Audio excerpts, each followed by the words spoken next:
High বন্ধুরা, তোমরা সবাই কেমন আছো? আশা করি সবাই ভালো আছো। Good morning. আজকের ব্লগটা সকাল থেকে শুরু গুড করেছি। মর্নিং। আমার বাবু সকালে ঘুম থেকে উঠছে। আমার বাবু আজকে সকাল থেকে কি করেছে দেখতে থাকো, অবশ্যই ভালো লাগবে ভিডিওটা। ঘুম থেকে ওঠার পরে আমি বেগুনি করেছিলাম মুড়ি খাওয়ার জন্য। এরপরে আমি রান্না চাপিয়ে দিয়েছি। ডিম ভাজা হচ্ছে, পেঁয়াজ ভাজলাম, ডিমের তরকারি করব। পেঁয়াজ ভাজার পরে এখানে জিরে আর সরষে বাটা বেটে রেখেছিলাম, এর সাথে রসুন আদা দিয়েছিলাম একটু করে, দিয়ে সেটা দিয়ে ঢেলে দিয়েছিলাম। তারপরে এখানে একটু ভাজা ভাজা করে নিলাম মশলাটা।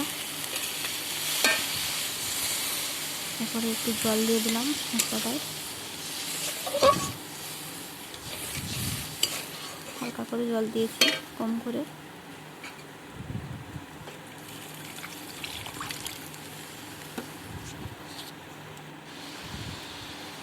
এরপরে জলটা ফোটার পরে ডিম দিয়ে দিলাম। ডিমগুলো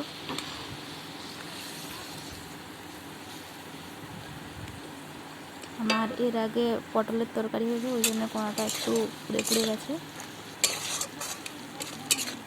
এরপরে যে ডিমের জলটা শুকিয়ে এসেছে, আমার ফাইনালি ডিমের তরকারি রেডি। এই যে পটলের তরকারি করেছিলাম আগে, সেই জন্যই কড়াটা একটু পুরো পুরো লাগছে।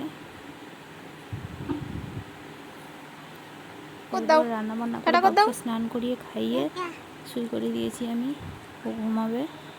ঘুম থেকে ওঠার পরে বিকেলে আমি ওর জন্য পাস্তা করেছিলাম। ও পাস্তা খেতে, সব থেকে পাস্তা খেতে বেশি ভালোবাসে, সেই জন্য পাস্তা করেছিলাম। পাস্তা খাওয়ার পরে এই যে আমার বাবু এখানে টাটা দিচ্ছে, দিয়ে চলে যাচ্ছে টাটা।